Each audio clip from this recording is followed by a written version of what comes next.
Are you having trouble understanding the Old Testament? A lot of people have. The first time that I read through the Bible, the story was really choppy. And that's because in our English Bibles, the books of the Old Testament aren't arranged chronologically. Well, because of that, it's helpful to be able to break down the Old Testament story into major events, or what we'll call in this study, biblical periods. And so that's what we're going to do. There are 15 biblical periods to the Old Testament Bible story. In this study, we're going to go through each of those biblical periods. I'm going to give you the name for it. I'm also going to give you a very short theme to remember it by, and then a verse that brings out that theme and name for that period so you can remember it, and it will help you the next time that you read through the Old Testament. Just trying to put the whole story together. My name's Aaron Batty, and you're on 5-Minute Bible Study. So let's get started on the first period, and we're just going to go one by one through this. The first period is creation. This period is covered in Genesis chapter 1 through 5, and the theme of this period is beginnings. That's literally what Genesis means, is beginnings. A passage that just right out of the gate labels this period is Genesis chapter 1 and verse 1, where it says, "In the beginning, God created the heavens and the earth." After each day of creation, there were 6 days of creation, and then of course God rested on the seventh day. He would then comment on each day and say, "And it was good." Now within the first 5 chapters of Genesis, there is the fall of man into sin as Eve and Adam eat of the forbidden fruit, and then sin enters the world. That sin snowballs to the point that we get to the second biblical period not much later, and that's in Genesis chapter 6, which covers 4 chapters through chapter 10. This is what we call the second biblical period, the flood period. You'll be familiar with the story of Noah here, of course, when God told him to build the ark. And the theme of this period is judgment and new creation. Some of the same language that's used of the post-flood world when Noah gets off the ark is the same language that's used when God created the world the first time. And so it's like a new creation. A passage that kind of sums this period up in one fell swoop is Genesis chapter 6 and verse 5, which basically describes how bad the world had become in only just a few chapters, but spanning several hundred years. "Then the Lord saw that the wickedness of man was great in the earth, and that every intent of the thoughts of his heart was only evil continually."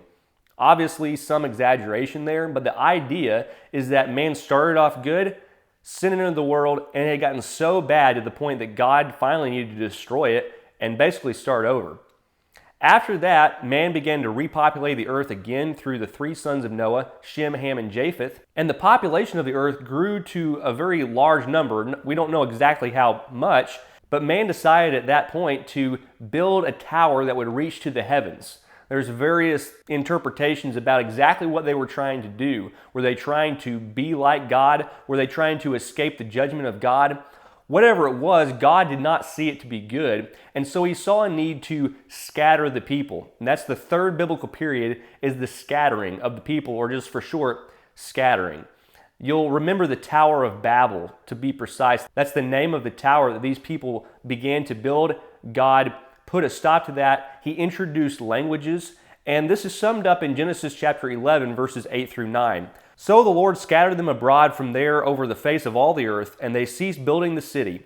Therefore its name is called Babel, because there the Lord confused the language of all the earth, and from there the Lord scattered them abroad over the face of all the earth." And so as man began to spread across the earth, there were different cultures, different races, different languages introduced at this point. One of those families was the family of Nahor. Nahor was the father of Abraham, and Abraham was the patriarch, the father, that God called to make a special people coming from his descendants. That brings us to the fourth biblical period, and that is the Patriarchs, referring to the patriarchs or the fathers of Israel. This section is covered in Genesis chapter 12 through 50. Around the year 2092 BC, relatively speaking, the theme of this is faith, or faith being tested. Genesis chapter 12 and verses 1 through 3 is probably the most important passage in this period that sums up the calling of Abraham and God speaking to the patriarchs of Israel. "Now the Lord had said to Abram, 'Get out of your country, from your family, and from your father's house, to a land that I will show you. I will make you a great nation. I will bless you and make your name great, and you shall be a blessing. I will bless those who bless you, and I will curse him who curses you, and in you all the families of the earth shall be blessed.'" And so Abraham would have a son named Isaac. Isaac would have a son named Jacob. God would come down and interestingly enough, wrestle with Jacob and change his name to Israel. And so the name Israel is really a reference to the patriarch Jacob, who had 12 sons, and of those 12 sons became the tribes of Israel. That brings us then to the time when those 12 sons eventually moved to Egypt. You'll remember during the days of Joseph. And then the children of Israel began to populate in Egypt, very much so. They became a great many people, so much that it intimidated the Pharaoh of a later generation, and that led to oppression and slavery in Egypt. This was a very important time period in Israel's history that led to one of the most important events in biblical history. The greatest act of redemption of Old Testament history was the Exodus, and that's the fifth biblical period, is the Exodus. Exodus chapter 1 through chapter 15 covers this period from being in Egypt to being led through the waters of the Red Sea. The theme, as I have referenced already, is deliverance from bondage. In Exodus chapter 6, verses 5 through 8, we find a series of verses that pretty well sums up this period of history. And I have also heard the groaning of the children of Israel, whom the Egyptians keep in bondage, and I have remembered my covenant. Therefore say to the children of Israel, I am the Lord. I will bring you out from under the burdens of the Egyptians. I will rescue you from their bondage, and I will redeem you with an outstretched arm and with great judgments. I will take you as my people, and I will be your God. Then you shall know that I am the Lord your God, who brings you out from under the burdens of the Egyptians. And I will bring you into the land which I swore to give to Abraham, Isaac, and Jacob, and I will give it to you as a heritage. I am the Lord. He refers there to redeeming them and bringing them into the land. If you'll remember back in Genesis chapter 12, verses 1 through 3 in the patriarchal period, the promise to Abraham involved land, a nation, and a blessing. And that blessing was an allusion to redemption through the Messiah, which would eventually be revealed more through scriptures as the story goes along. But getting back to the Exodus, God led them through the Red Sea and He brought them to the other side into the wilderness of sin. It was in this wilderness that brings us to the sixth biblical period, the wilderness, or the wilderness wanderings. This is covered from Exodus chapter 15 all the way through Deuteronomy chapter 34. A large portion of this period is actually spent at the foot of Mount Sinai, where God gave the Ten Commandments to Moses originally. The theme of this period is known as God's education of His people. The reason it's called God's education of His people is because God tested Israel over and over to see if their faith was really in Him, if Yahweh was actually their God, or if they were only Yahweh's people. And so God tests them over and over in this wilderness period. And we see a snapshot of that relayed to us in Numbers chapter 14. The carcasses of you who have complained against me shall fall in this wilderness, all of you who were numbered according to their entire number from 20 years old and above. Except for Caleb, the son of Jephunneh, and Joshua, the son of Nun, you shall by no means enter the land which I swore I would make you dwell in. According to the number of the days in which you spied out the land, 40 days, for each day you shall bear your guilt 1 year, namely 40 years, and you shall know my rejection. The people were led through the wilderness up to the brink of the Canaan land territory that God had promised Abraham. But they became fearful. The 40 days that he's referring to there, they were given spies to go into the land and spy it out for 40 days. They came back, and 10 of those spies were unfaithful, meaning they didn't have faith in Yahweh to deliver them from the Anakim that dwelt in the land originally. 2 of those spies, Caleb and Joshua, did have faith, but because of the 10 spies that didn't have faith and really represented the people as a majority, that generation would not be able to enter the land. And so they would wander in the wilderness for 40 years. At the end of that 40 years, finally, a new generation had come, the old one had died off, and we come to the 7th biblical period, the conquest of the land in the days of Joshua, or just conquest. This is covered in Joshua and Judges chapters 1 through 2. The theme of this period is Israel claiming their inheritance. Joshua chapter 21, though, shows at the end of the book that God actually did fulfill the promises that He had made to Abraham, Isaac, and Jacob, and the children of Israel. So the Lord gave to Israel all the land of which He had sworn to give to their fathers, and they took possession of it and dwelt in it. The Lord gave them rest all around, according to all that He had sworn to their fathers, and not a man of all their enemies stood against them. The Lord delivered all their enemies into their hand. Not a word failed of any of the good thing which the Lord had spoken to the house of Israel. All came to pass. God truly did fulfill his promises of the land to the children of Israel. This is one of the high marks in Israel's history. And right after this high mark is going to be one of the lowest marks in their history. And that brings us to the 8th period, the Judges period, or just Judges. This is covered in, of course, the book of Judges, chapter 3, all the way through the end of the book. Also, Ruth is in this period, and 1 Samuel chapter 1 through 7 actually covers the tail end of the Judges period. The theme of this period is that there was no king in Israel. We get that from several repeated statements of this fact toward the end of the book, namely Judges chapter 17, verse 6 for one of those references. In those days, there was no king in Israel. Everyone did what was right in his own eyes.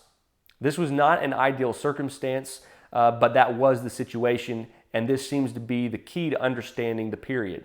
Judges chapter 3 describes kind of the cycle that Israel was in during this whole period of having no king. So the children of Israel did evil in the sight of the Lord. They forgot the Lord their God and served the Baals and Asherahs. Therefore the anger of the Lord was hot against Israel, and he sold them into the land of Cushan-Rishathaim, king of Mesopotamia.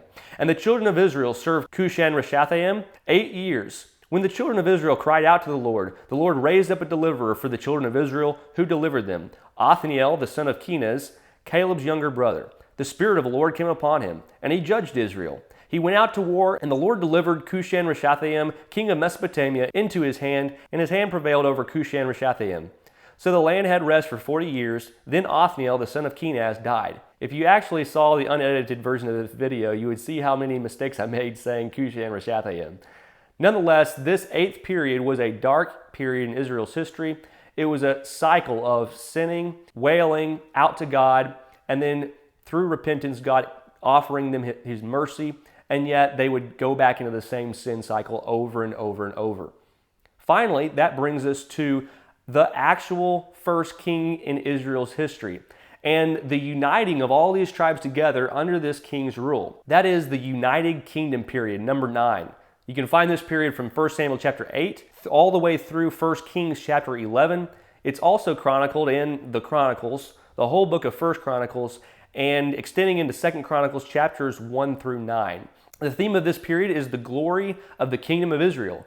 The United Kingdom period was the most glorious, the highest point in Israel's history. 2 Chronicles chapter 7 and verse 10 speaks to this fact, but I want to read to you a little snapshot from 1 Kings chapter 4, verse 24 to give you an idea of the period. This passage is speaking about King Solomon and his glorious reign, its high point at least. It says there in verse 24, "For he had dominion over all the region on this side of the river from Tifsa even to Gaza, namely over all the kings on this side of the river. And he had peace on every side all around him.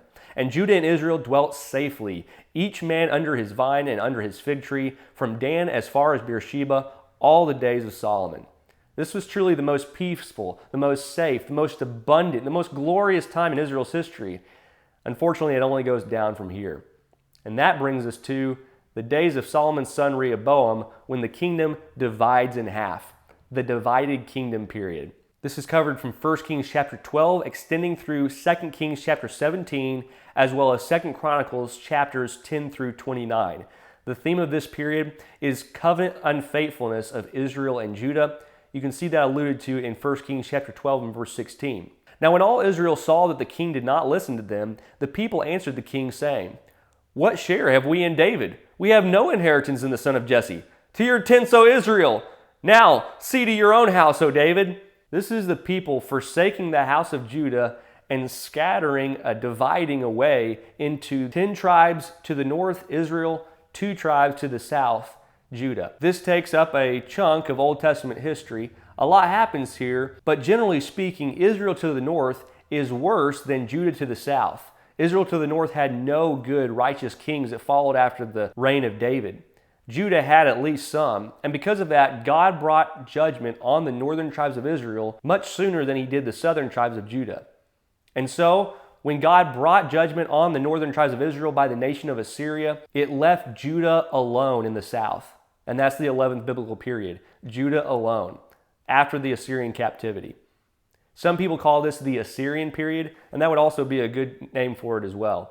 This is covered from 2 Kings chapter 18 through chapter 23, as well as 2 Chronicles chapters 30 through 35. The theme of this period is God's judgment on Israel. Read with me 2 Kings chapter 17, verse 5 for a snapshot into this time period. Now the king of Assyria went throughout all the land and went up to Samaria and besieged it for 3 years. In the 9th year of Hoshea, the king of Assyria took Samaria and carried Israel away to Assyria, and placed them in Halah and by the Habor, the river of Gozan, in the cities of the Medes.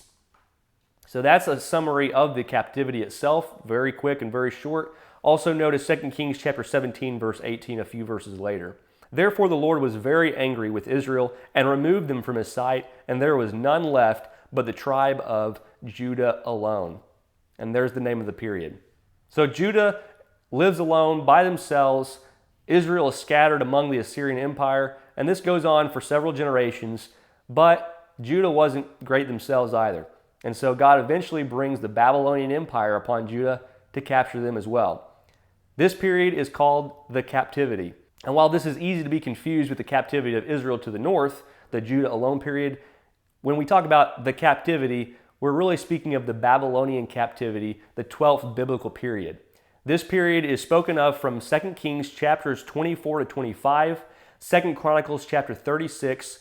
The entire book of Daniel is written in this captivity period, as well as Jeremiah and Ezekiel. The theme of this period is God's judgment on Judah. And you can read Jeremiah chapter 29, verses 4, 5, and 10 to get a quick summary of that. But I want to read to you from 2 Kings chapter 25 that chronicles the actual captivity of Jerusalem. And in the 5th month, on the 7th day of the month, which was the 19th year of King Nebuchadnezzar, king of Babylon, Nebuzaradan, the captain of the guard, a servant of the king of Babylon, came to Jerusalem. He burned the house of the Lord and the king's house. All the houses of Jerusalem, that is, all the houses of the great, he burned with fire.